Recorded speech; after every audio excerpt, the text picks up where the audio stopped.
Sacred Heart Hospital in Savannah smelled of antiseptic and something underneath it, the copper-sweet ghost of old blood that no amount of floor wax could erase. The fluorescent lights hummed at 60 hertz, a sound that existed at the frequency of exhaustion, the sound of hours collapsing into each other. Brooke Sullivan moved through the ER corridors like a shadow that had learned to be useful. Her scrubs were faded to the color of old denim, washed so many times the fabric had become soft, almost translucent in places. She kept her eyes down. She kept her voice low. She moved like someone who had been trained to disappear. The ER was controlled chaos, a patient in Bay 3 coding from septic shock, a drunk college kid with a laceration across his forehead in Bay 5, an elderly woman in Bay 7 waiting for imaging with a suspected stroke. Brooke had already started a central line on the coding patient, her hands moving with the kind of fluid precision that comes from having already survived the worst. The resident, young, nervous, his name tag reading Dr. Morrison, had fumbled with the ultrasound probe twice before stepping back. Brooke's hands didn't tremble. The 14-gauge angiocath needle went in on the first attempt. The subclavian artery, lateral to the medial third of the clavicle. Muscle memory took over. Her hands remembered things her mind had been ordered to forget. She had been invisible at Sacred Heart for exactly 8 days. That was when she heard the voice. Sharp. Clear. Cutting through the white noise of the ER like a scalpel through tissue. Which one is the new girl? Brooke didn't look up. She was running normal saline through the central line, watching the bag compress and release like a heartbeat. The voice belonged to Dr. Sterling. She had learned his voice the way you learn to recognize the sound of an incoming mortar, by survival instinct, by the need to know when danger was approaching. Dr. Sterling was chief of surgery at Sacred Heart. His white coat was immaculate. His silver hair was cut at a salon somewhere in the historic district, the kind of place where they called him by his first name and he left tips that didn't match the actual service. His shoes were Italian leather, the kind that cost more than Brooke's car. He stood at the ER entrance with his hands on his hips, surveying the space like a general surveying a battlefield he had already won. That's the new hire from staffing, another voice said. One of the nurses, probably Janet from the morning shift. Started Monday. Sterling's eyes moved across the ER and found her. Not hard to do. There was only one nurse in faded scrubs, only one nurse who kept her gaze fixed on the 4-pump instead of looking back at him. How long do you think she lasts? His voice had that particular quality of men who were used to being listened to, smooth, confident, absolutely certain of his own dominance. I'll give her until Friday. Maximum. Anyone want to take that bet? I'm serious. I'll put down $100 that she walks out that door before end of shift Friday. Some of the staff laughed. That was the part that would have broken a different person, not the insult itself, but the sound of other people finding it funny. The collective agreement that this new nurse was so clearly unqualified that her departure was inevitable. Brooke ran another 20 milliliters of saline through the line. The patient's blood pressure was climbing. 88/54. Not great. Better. I'm in, someone said. Probably Marcus. No, not Marcus, that was a patient. One of the other residents. Brooke pulled the 4-pump back slightly to adjust the infusion rate. Her hands were steady. Her jaw clenched once, just once, and then released. This was the composure she had learned in a place that didn't exist on any map, in a unit that had been scrubbed from every database. The kind of composure that comes from having been shot at by people significantly scarier than Dr. Sterling. She had been shot at in Baghdad. She had been shot at by the Taliban outside Sanjan Valley in Helmand province. She had held men who were bleeding out while waiting for a helicopter that wasn't coming. She had performed emergency procedures on the floor of a military transport aircraft using equipment that was never meant to keep someone alive, only to keep them alive long enough to reach Walter Reed. She had done all of this with her hand steady and her mind clear and her voice level. This man wanted her to quit before Friday. She moved on to the next patient, and the ER swallowed her again. Room for 47 was on the 3rd floor, a single room with a window that faced the parking lot. The patient was Marcus Webb, age 43, recovering from surgery to remove shrapnel from his right forearm. He had been a SEAL. That much was obvious from the way he lay in the hospital bed, shoulders back, posture military even while unconscious. Brooke had read his chart before entering. 20-year career. 2 Purple Hearts. Medically retired 8 months ago due to traumatic brain injury sustained during an IED strike outside Fallujah. The tattoo on his right forearm was faded. Ink that had been applied a long time ago, possibly a decade or more. It read SCPO Sullivan in simple block letters across the skin of his inner arm. Brooke stood in the doorway for exactly 3 seconds. 3 seconds to feel the impact of that name on her own body, 3 seconds to remember, 3 seconds to bury the memory and lock it away and become invisible again. She entered the room with a fresh water pitcher and a cup of ice. Her movements were practiced, efficient. She didn't look at the tattoo. She looked at his vital signs. Heart rate steady at 78. Oxygen saturation at 98%. Pain level presumably controlled by the morphine drip. Mr. Webb. Her voice was quiet. Soft. The voice of someone who had learned that softness was its own form of protection. How are you feeling? Can I get you anything? Marcus opened his eyes. His eyes were blue, the specific shade of blue that comes from genetics that trace back to Scandinavian sailors, the kind of blue that shouldn't belong to someone who had spent a career in the desert. He looked at her with the kind of politeness that comes from profound neurological damage, the kind of politeness that means you don't recognize someone you once would have died for. Water would be great, he said. Thank you.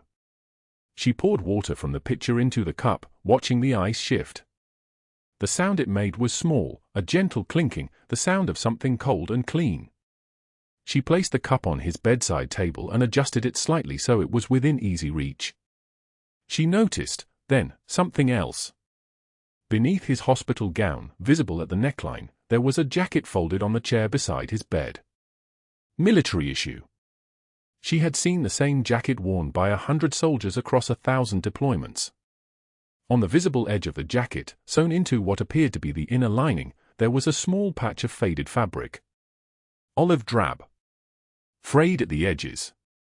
The kind of patch that had been carried through combat zones and through years of peace and through the kind of forgetting that comes when the brain itself decides that some memories are too dangerous to keep. Is this your first time at Sacred Heart? Marcus was making conversation the way patients do when they are alone and frightened and their brains are still rebuilding the architecture of connection. You seem like a good nurse. Gentle. Thank you, she said. Her voice didn't crack. Her hands didn't tremble.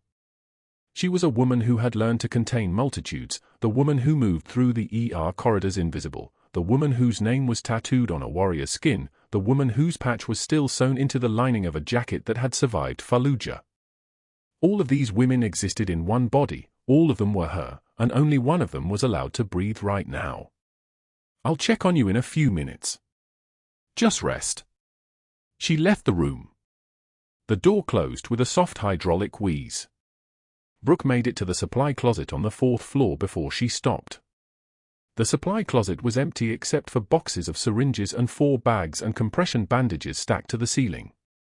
She stood in the dark, the light switch broken for weeks, maintenance never quite getting around to fixing it, and she let herself breathe. Just for 30 seconds. Just long enough to remember her own name. Just long enough to feel the phantom weight of the unit patch against her palm, the way it had felt the day she pressed it into Marcus Webb's hand while the medevac helicopter's rotor wash was turning the dust into a weapon and there was blood on both of them and she had whispered something to him that she had carried with her through 6 years of disappearing. I've got you. I'm not letting go. But the shrapnel had other plans. The supply closet light flickered on. Brooke straightened. She had been invisible for 8 days, and she would remain invisible for as long as it took. She pulled the door open and stepped back into the fluorescent hum of Sacred Heart Hospital, back into the world where she was just a nurse with steady hands and no past. Back into the world where Dr. Sterling was waiting to break her. She had no idea. Not yet. But somewhere in room 447, Marcus Webb was sleeping beneath his military jacket, his arm bearing a tattoo of a woman he couldn't remember, and the universe was already beginning to move in ways that would eventually bring 100 Special Forces operators in dress uniforms to stand at attention in an ICU room and call back her name from the official records that were supposed to have been burned. But that wasn't today. Today was just Tuesday. Today was just the beginning of the unraveling. Brooke moved back toward the ER, the fluorescent lights humming overhead like the mechanical breathing of something alive and hungry and waiting. The fluorescent lights hummed their mechanical song as Brooke moved back into the ER, and that's when she heard it, Sterling's voice, loud enough to carry through the entire nursing station. Morning rounds. She'd forgotten. The attending physician was gathering the staff with the kind of theatrical precision that turned medicine into performance art, and Brooke knew before she even arrived what the script would be. She kept her head down, charting vitals from the night shift, but Sterling saw her. He always saw her. His gaze had the quality of a predator marking territory, and when he began to speak, his words were pitched for maximum audience impact. "I'll make this simple," he announced, his voice carrying across the nurse's station like a blade. "Our new nurse here, Sullivan, won't last until Friday. Anyone want to take that bet?" Laughter rippled through the group. 37 faces turned. Some embarrassed. Some amused. Some deliberately studying their clipboards to avoid witnessing what came next. Brooke took one measured breath, the kind she'd learned in places where a wrong inhalation could give away your position to someone with a rifle. Her hands remained perfectly still on the keyboard. "I've seen 100 just like her," Sterling continued, sensing he had momentum. "Quiet types who think they can hide in the background, pretend they belong in rooms where they don't. No spine. No instinct. Just..." He snapped his fingers dismissively. That's when Brooke looked up. Her eyes met his across the distance of the nurse's station, and something in that look, something beneath the surface that had no name in any hospital policy manual, made the room's temperature drop 2 degrees. She let one tear escape. Just one. Not from sadness. Not from hurt. From the kind of controlled emotion that comes from holding too much for too long. She wiped it away without breaking eye contact, and when she spoke, her voice was like steel wrapped in silk, soft enough that only those closest could hear it clearly, yet somehow filling the entire space. "I've been shot at by people scarier than you, Doctor." The room went dead silent. The kind of silence where you could hear the ventilation system working, the fluorescent light's electrical hum, the distant beeping of a monitor in another patient's room. Sterling's jaw clenched. His face flushed a deeper shade, and for just a moment, something flickered in his expression, not anger, but something darker. Uncertainty. She'd said something true, and the worst thing you could do to a man built entirely on performance was expose the performance. Then he turned away, muttering something about rounds, and the moment fractured into normal hospital chaos again. But everyone had heard her. Everyone had witnessed it. And Brooke understood, in that moment, that she'd just made a significant enemy. The consequences arrived 2 days later in the cafeteria. She was carrying her lunch tray, nothing elaborate, just a sandwich and water, the kind of meal designed to be consumed in 7 minutes between patient checks, when she passed by the doctor's table.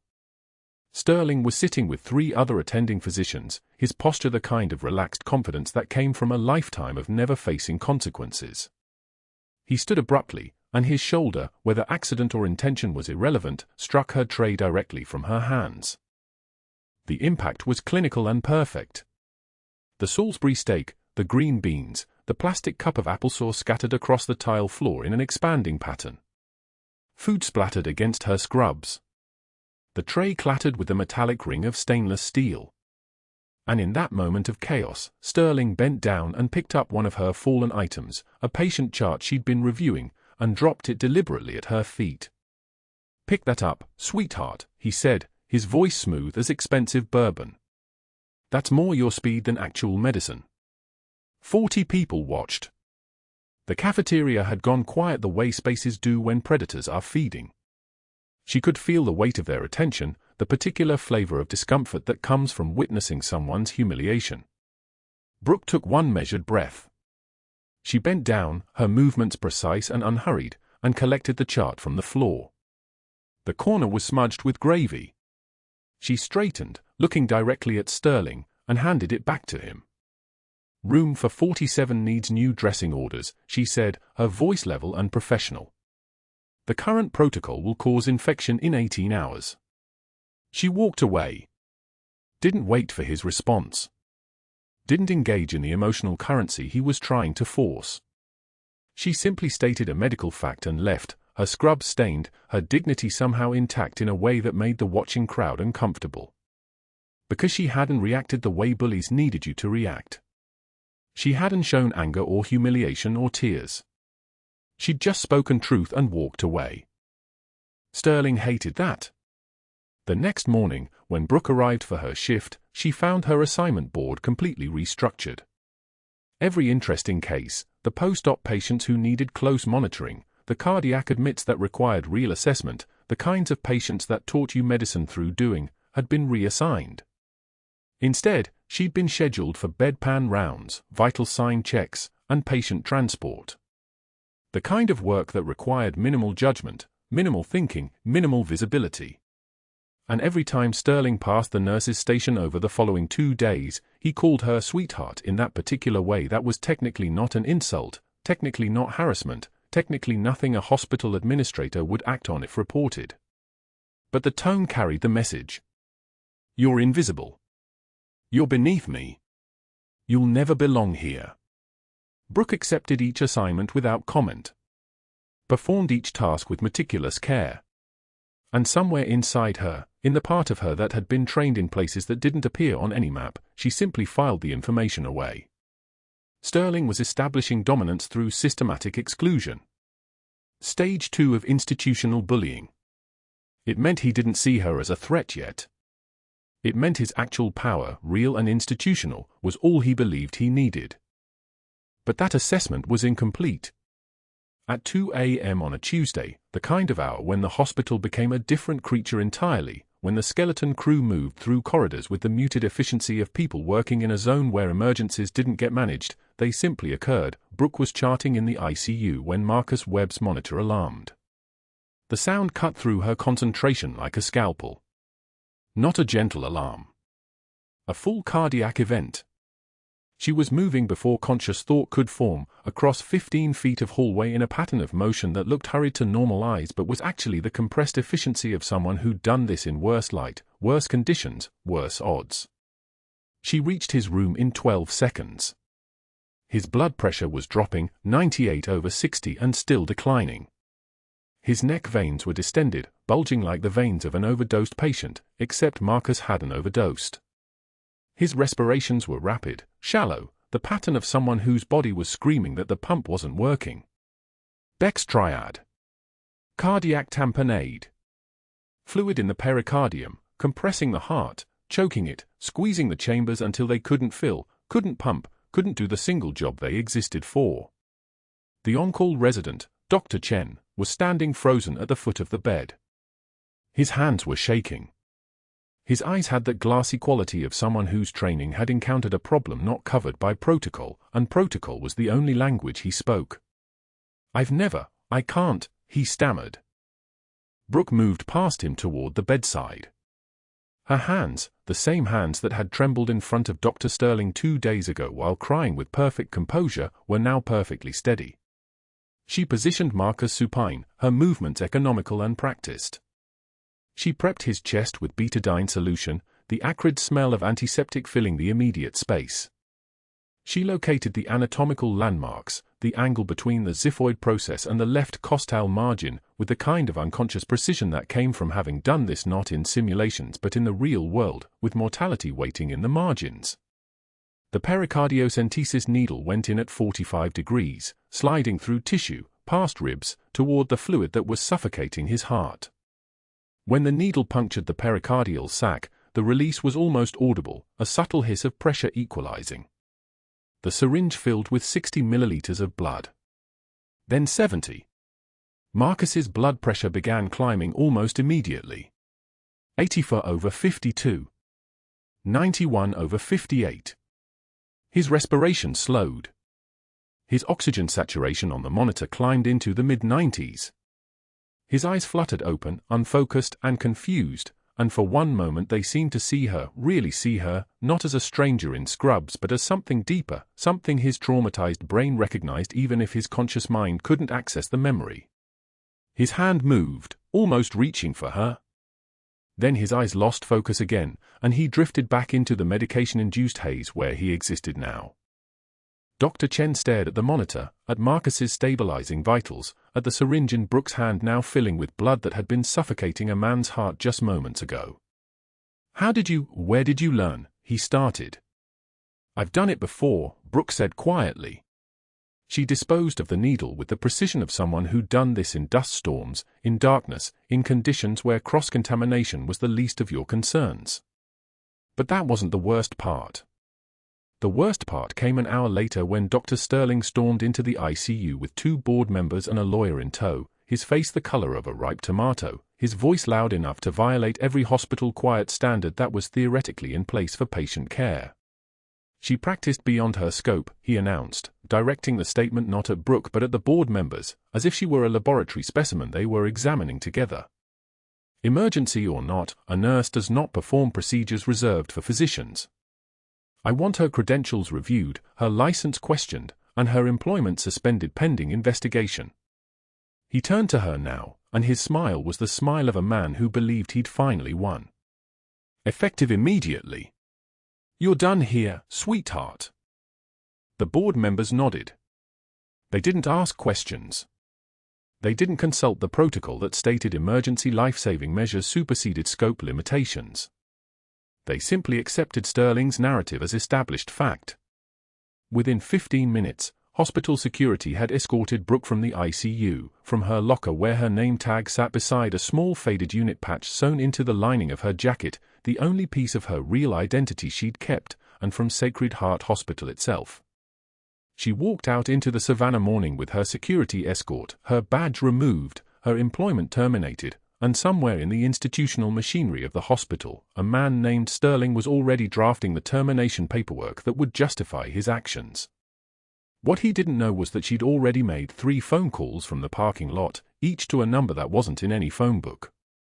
Each number belonged to people who'd been waiting for her to surface for 6 years. And those people, those specific people, took emergency calls even at 3 a.m. on Tuesdays when a woman who'd saved their lives said she needed help. The monitor's alarm screamed at 2:07 a.m. 3 short bursts, then silence. Marcus Webb's chest rose once more, then stopped rising altogether. Brooke was at his bedside in 4 seconds flat. She'd been charting in the nurse's station 30 feet away. Some part of her that never slept had been listening for exactly this moment. His skin was the color of old concrete. His lips had gone gray. The on-call resident, a third-year named Chen who'd been working 72 hours straight, stood frozen at the foot of the bed, staring at the monitor as if the numbers might change if he just looked hard enough. "Step aside," Brooke said. Not a request. It wasn't the voice she'd used with Dr. Sterling in the cafeteria. This was lower. Harder. The voice that had directed 23 combat medical operations in places that still didn't appear on any map. Chen moved. He didn't remember moving, but he was suddenly against the wall and Brooke was already lifting Marcus's gown, her hands moving the way hands move when they've done the same task 500 times before, maybe more. The entrance wound was small, a neat surgical incision that Dr. Westbrook had made 4 hours earlier to repair the damage from the shrapnel that had torn through Marcus's chest cavity during that explosion in Baghdad that he no longer remembered. But the shrapnel had also nicked something small. Something that was bleeding now. Bleeding into the space between his heart and the membrane surrounding it. Cardiac tamponade. The blood was compressing his heart the way a fist compresses a tennis ball. Every beat made it worse. Every beat was strangling him. "Get me an 18-gauge needle," Brooke said. "Betadine. A sterile drape. Now." A nurse appeared, Rodriguez, solid and sharp, the kind of person who didn't ask questions when someone used that particular tone of voice. She had the tray assembled before Chen could blink. Brooke's hands were steady as surgical steel.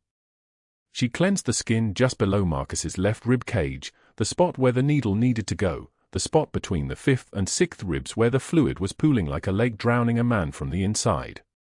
She marked it with her fingertip. Memorized it.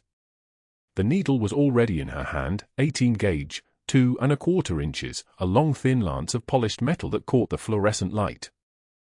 Breathe out, she told Marcus, though he couldn't hear her anymore, though his consciousness had already started its descent into the gravity well of shock. She waited. Counted silently. 1 beat. 2 beats.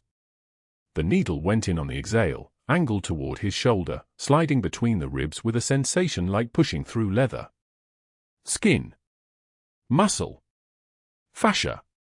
And then the hiss of air escaping. Fluid.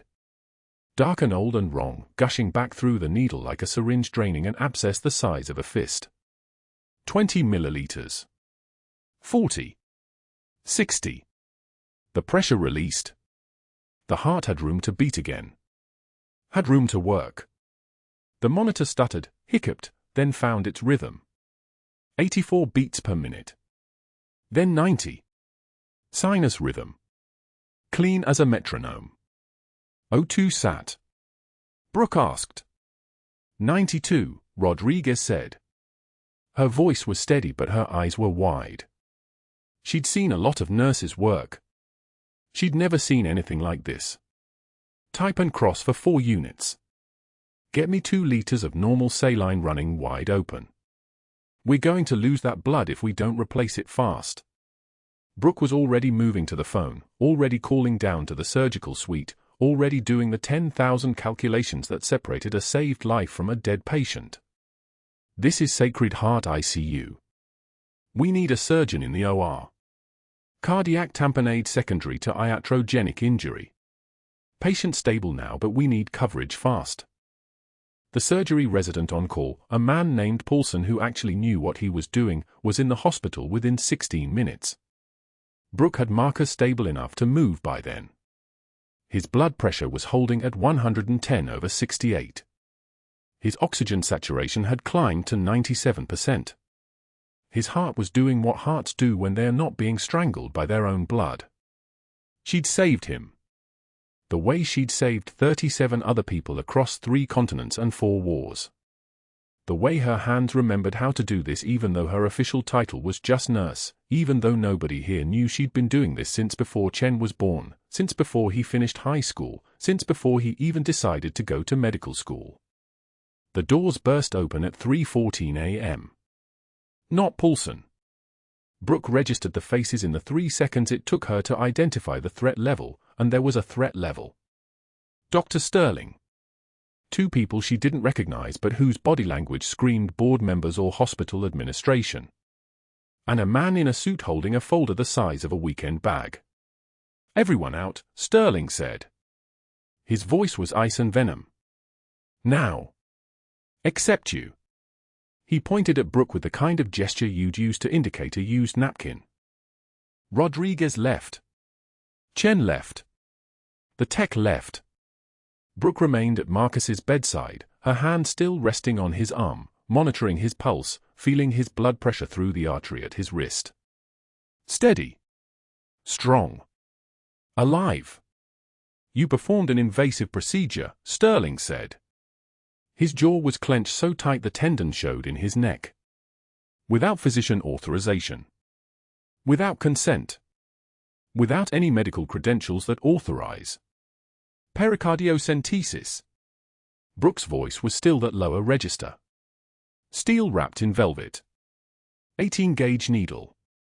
5th intercostal space. 214 milliliters of fluid evacuated. Patient's vitals are stable. O2 sat 97. Heart rate 89. Blood pressure 110/68.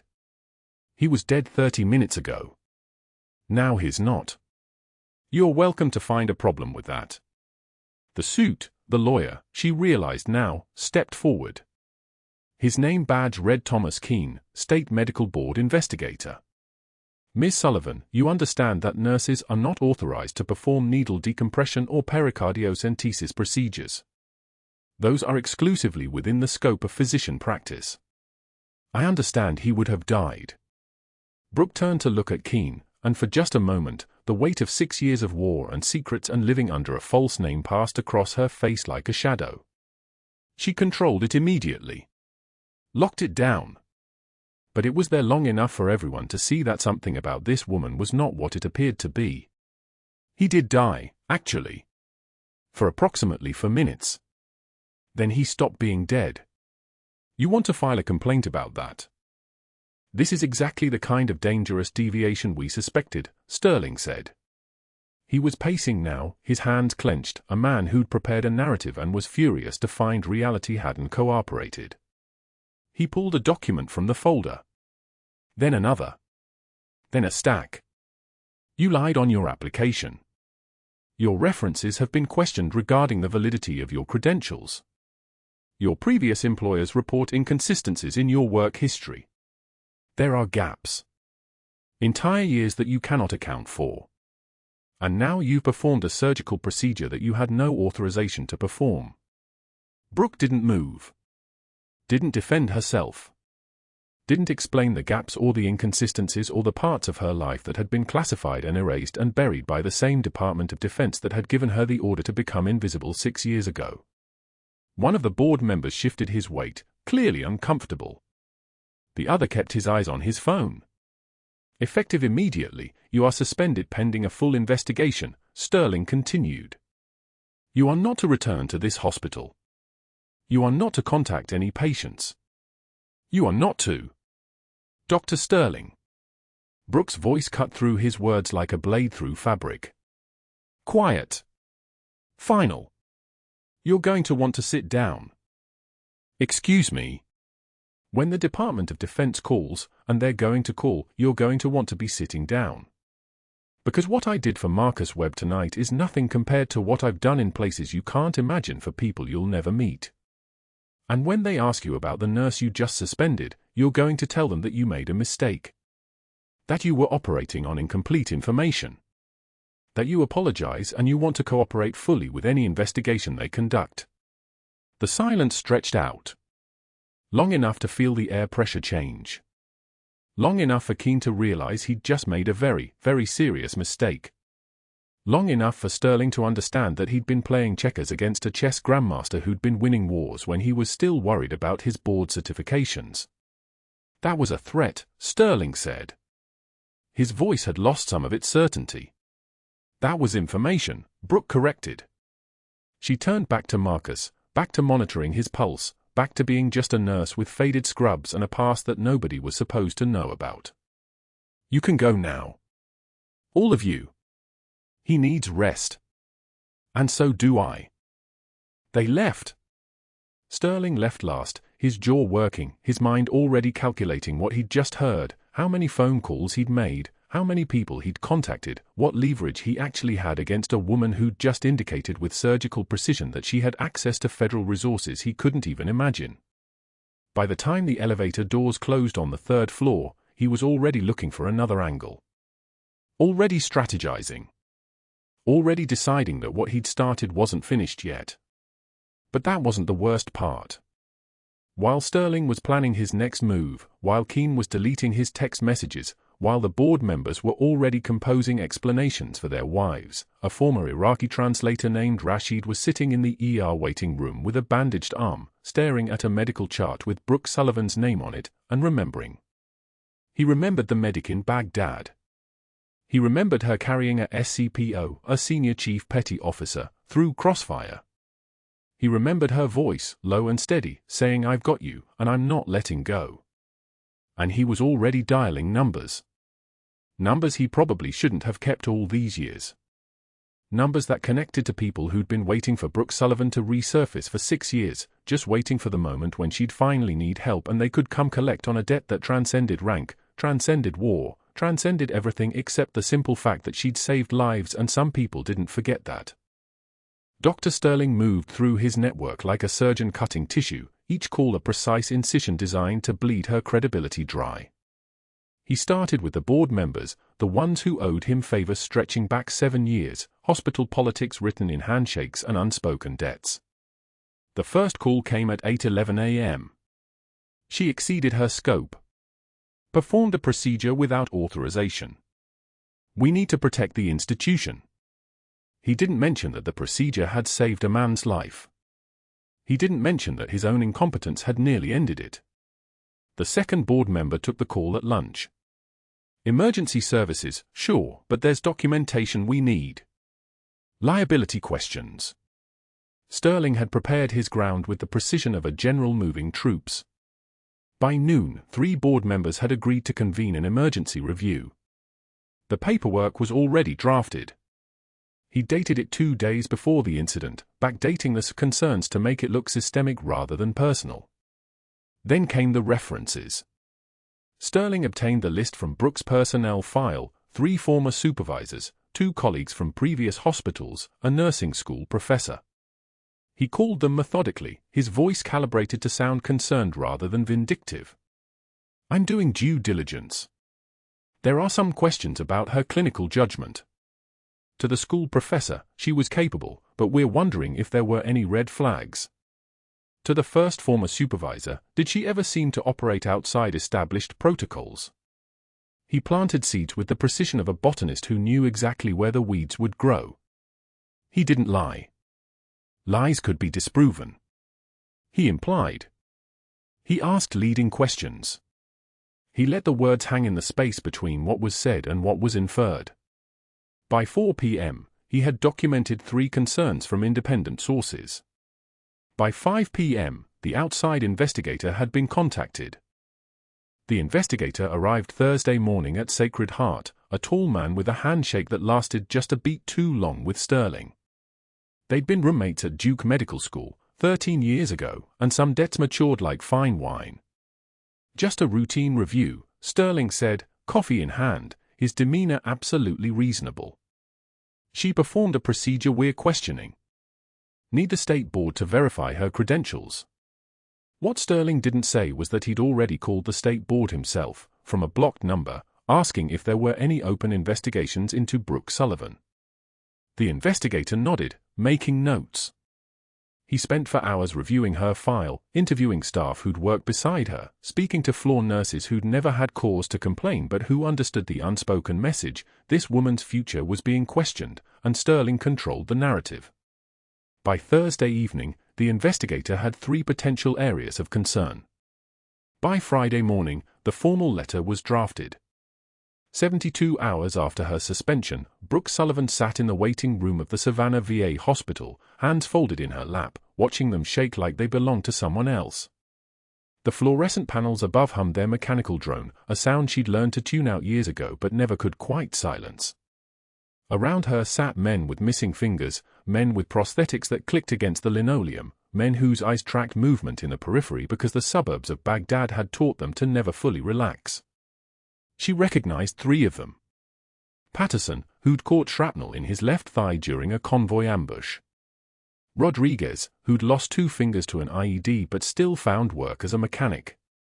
Jackson, whose PTSD manifested as an inability to sleep for more than 90 minutes at a stretch. They didn't recognize her.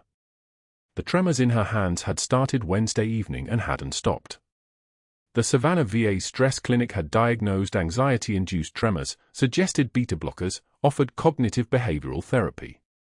What they couldn't diagnose was the specific gravity of her particular weight, the sensation of having saved a life only to watch her own collapse from the careful scaffolding of someone else's lie.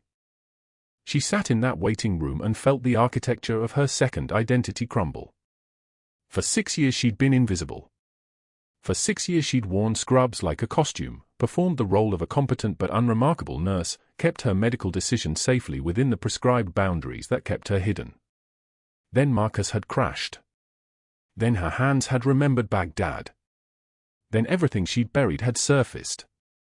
She looked at Patterson, who was reading a year-old issue of Sports Illustrated without seeing the words. She looked at Rodriguez, whose prosthetic hand was doing that unconscious clicking thing again. She thought about the men she'd treated in field hospitals outside Baghdad, the ones whose names she'd learned phonetically: Sarge, Doc, the kid from Tennessee. She thought about Marcus Webb lying in room for 47, his brain damage erasing her from his consciousness every single morning. Had she saved him only to lose everything that had kept her functional? The tremors moved from her hands into her chest, becoming something less like anxiety and more like the physical manifestation of a life coming apart at molecular level. At 4:13 p.m., she signed herself out against medical advice. The VA clinic psychiatrist tried to convince her to stay, to wait for her prescription, to give the medication time. Brooke just shook her head. I need to collect my things. She meant more than her personal items from Sacred Heart. She meant the pieces of herself she'd left scattered across 6 years of careful invisibility. She meant the faded photograph she kept in her locker of SEAL Team 3 at Base Mercy, the one she'd been cropped out of officially but appeared in if you knew where to look. She meant the dog tags hidden beneath her mattress in her apartment, the ones she never wore but whose weight she sometimes pressed against her collarbone just to remember she'd been someone else before. The parking garage at Sacred Heart smelled like diesel exhaust and hot concrete. Dusk had collapsed the temperature from 92 degrees to something almost bearable, but the heat still radiated upward from the asphalt like the residual memory of a furnace. Her locker was on the 3rd level, in the employee section near the surgical wing entrance. She climbed the concrete stairs slowly, her hands still trembling, her breathing the only sound in the hollow space. She didn't hear the footsteps until they were already close. Derek Moss stepped from behind a concrete pillar with the unhurried confidence of a man who'd already decided how this ended. He'd been hospital security for 4 years, a position that had seemed perfectly adequate until Dr. Sterling had approached him Tuesday night with $5,000 in cash and a single instruction: handle the problem. Derek had been given a name and a shift schedule. He'd been given a payment that would cover his daughter's semester at Georgia Tech. He'd been given permission. Sterling says you need to disappear, Derek said, and the pistol in his hand caught the last orange light of the dying sun. Brooke's hand stopped shaking. That was the first thing her body did. The tremor ceased as though someone had flipped a switch inside her nervous system. Muscle memory moved through her like a ghost taking physical form. Step back, she said quietly. Her voice dropped an octave, became something a trained ear would recognize as command voice. I'm not the one you should be pointing that at. Derek's jaw tightened. He'd expected fear. He'd expected a woman in scrubs to cry or beg. He'd expected to have to work for this. You're making a mistake. A taxi pulled around the concrete pillar doing barely 10 miles per hour.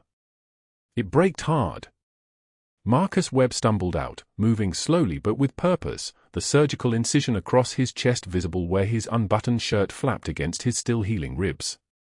He'd been sitting in the VA waiting room an hour ago, had recognized something in a nurse's profile, had followed her out, had waited in that taxi cab trying to place where he knew her from. Her voice had triggered something. Her hands had triggered something. Memory fragments of a woman carrying him through fire, through enemy positions, through the dark. Wait, Marcus called out, his voice still hoarse from the breathing tube. Stop. Derek turned. It was only half a turn, more of a pivot, but it was enough. Brooke moved. Not toward Derek. Between. She positioned herself in the space between Derek's weapon and Marcus Webb's chest with the tactical precision of someone who'd done this calculation 1,000 times in scenarios and in real fire. 5 years of combat deployments teaches you certain geometric truths about bodies and bullets and the mathematics of sacrifice. She knew exactly what angle a 9mm round takes through the human body. She knew the order in which organs fail. She knew the exact distance between survival and the kind of death that doctors have to explain to families. Derek's face cycled through confusion. Don't, what are you? 5 shots punched through the parking garage silence. Boom. Boom boom. Boom. The echo made it sound like more. The sound wrapped around concrete and metal and the hollow space of a structure built to move cars and people through neutral air without attachment or memory. The first bullet caught Brooke in her right shoulder, spinning her slightly but not enough to move her from her position. The second and third fired so close together they almost became a single impact, both punching into her abdomen, just above and below her hip bone. The fourth shot caught her left chest, near the ribs. The fifth came at an angle as she was falling forward, catching her in the right side, and that one she felt most of all, not the deepest pain but the sharpest, the one that made her understand the specific way that consciousness begins to fragment when it's surrounded by fresh trauma. She fell forward. Her body became a shield. She covered Marcus Webb the way she'd covered soldiers in Baghdad, the way combat medicine had trained her to, not with thought but with the ancient protocol written into muscle and bone and the part of the brain that doesn't calculate but simply knows. Her blood spread across concrete in patterns that looked almost like an abstract painting if you weren't thinking too hard about what the patterns meant. Marcus screamed. His hands found her, tried to apply pressure to wounds he couldn't reach, tried to stop bleeding that was already becoming its own physics problem. No, no, no, he was saying. Help! Someone help! Somebody. His hands touched the scar on her collarbone, the one she'd gotten during the extraction in Anbar province, and something fractured inside his memory like ice thawing. He knew this scar. He knew these hands. He knew this woman because she'd carried him, because 6 years ago she'd held him together while rounds snapped past and the world was fire. Derek Moss ran. He'd accomplished the task, he'd created a situation, a problem, a reason for someone to need to disappear. He didn't understand that he'd created the opposite. He didn't understand that he'd just activated a response protocol that had been waiting 6 years for the trigger. The security cameras in the garage caught everything. They caught the shooting. They caught Marcus Webb cradling Brooke's head, saw his hands find her pulse, saw him pressing his emergency call button while screaming for help. They caught the moment when 2 ER nurses came running, then 4 more, then a surgical resident who recognized the tactical layout of her wounds and began calling out codes. They caught the moment when the first ambulance arrived and Brooke Sullivan, still conscious, still breathing, still alive, was loaded onto a stretcher while her blood pooled on concrete that had been completely ordinary 5 minutes before. The security footage went digital. The hospital's IT department flagged it for the police report. The police report went to the FBI. The FBI's electronic systems cross-reference certain names with certain federal databases.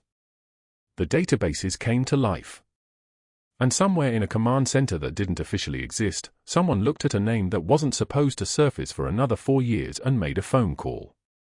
The taxi's door swung open. Marcus Webb stumbled onto wet asphalt, his right arm still bandaged from surgery, his movements unsteady but his eyes focused. He'd been sleeping when the driver took a different route. He'd been sleeping when his fractured memory suddenly crystallized, not from doctors or medication, but from the sound of gunshots echoing off concrete. His feet found traction. His body moved before his mind caught up. The parking garage was a tunnel of shadows and fluorescent flicker, and in those shadows, he saw a woman with steady hands raising them in defense. He saw Brooke. The moment recognition hit him, everything that had been stolen by shrapnel came flooding back, not gradually, but like a dam breaking. Baghdad. The alley. Her voice, "I've got you." The gunman turned toward Marcus. 1 shot fired. 2. Brooke stepped forward. Not away. Not sideways. Forward. Between the bullets and the veteran. The first round struck her upper right chest with a sound like a hammer on meat. She didn't scream. She didn't fall. The second shot caught her left shoulder, spinning her body but not stopping it. The third penetrated her abdomen. The fourth grazed her ribs, tearing muscle and bone. The fifth went deep, below the cardiac notch, and her knees bent but her arms stayed spread wide, still shielding Marcus's body with her own. Her blood began spreading across the concrete like dark water, pooling, spreading, soaking into the cracks of asphalt that had absorbed 1,000 other stories and now absorbed hers. The gunman ran. Sirens answered. Hands pulled at her shoulders. Medical personnel who didn't know that hands like hers had held together 1,000 worse wounds on battlefields that didn't exist on any map. They wheeled her toward the trauma bay while her vision narrowed to a pinpoint of light, and the last thing she heard before the darkness swallowed her was Marcus's voice screaming her name, her real name, her buried name, the one only combat survivors could resurrect, Brooke. Brooke! Stay with me. 2 days passed in morphine and medication, in dreams of helicopters and desert sand, in the strange space between waking and the mercy of unconsciousness. When Brooke Sullivan's eyes opened in the Sacred Heart ICU, the room was standing room only. 100 Special Forces operators in dress uniforms lined the walls from floor to ceiling. They stood at attention. No one moved. No one spoke. The silence wasn't empty, it was crowded with the weight of recognition, of secret surfacing, of names that weren't supposed to be names anymore finding their way back to flesh and blood. Her right hand was wrapped in gauze. Her chest ached with the bone-deep pain that comes from large-caliber rounds stopped just short of the heart. She tried to speak. Her throat was sandpaper.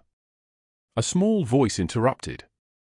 Senior Chief Petty Officer Brooke Sullivan. The words came from Marcus Webb's 8-year-old daughter, Emma, who stood at Brooke's left side holding a manila folder the size of a dictionary. Emma's voice was soft but precise, the way children read when they're concentrating on every syllable. She opened the file and continued reading, her small fingers pointing at text that had been locked away in vaults for 6 years. Silver Star Favela in Baghdad, Operation Sparrowhawk, 2018. 2 Bronze Stars with V device for heroism under fire, Helm and Province, 2019 and 2020. Purple Heart with 3 clusters for wounds sustained in combat operations. Each commendation hung in the room like a separate truth. Emma turned the page. Her fingers didn't shake. She'd been briefed. She understood the weight of what she was reading, even if the full meaning would take a lifetime to comprehend. A SEAL team commander stepped forward, tall, scarred through the left eyebrow, with the kind of presence that made the air pressure change when he moved. His voice was smooth and even, like he'd rehearsed this 100 times in 100 hospital rooms. Senior Chief Sullivan, I'm Commander Hayes with SEAL Team 3, Charlie Platoon. The Department of Defense, the Joint Special Operations Command, and the families of the 143 personnel you saved during your 6 years of active service have asked me to tell you something. He paused. The fluorescent lights hummed. You were never forgotten. Your service was classified, not erased. Your sacrifice was documented, not abandoned. And your promise to every person you pulled out of the fire was kept by every person in this room. The commander nodded to his left. 2 more operators stepped forward carrying a shadow box containing medals that gleamed under the hospital lights. The Navy Cross caught the light first, deep blue ribbon, gold anchors, the highest medal a Navy can bestow for gallantry in combat. Emma gasped. The shadow box was placed on the bedside table where Brooke could see it clearly. That's when the door opened. Dr. Richard Sterling stood frozen in the threshold, holding her termination paperwork in one hand, her resignation forms in the other, his mouth falling open as the words of recognition continued to echo through the room. His career, his network, his carefully constructed hierarchy of power, all of it suddenly revealed as sand built on a beach where a real warrior had been quietly walking for 6 years.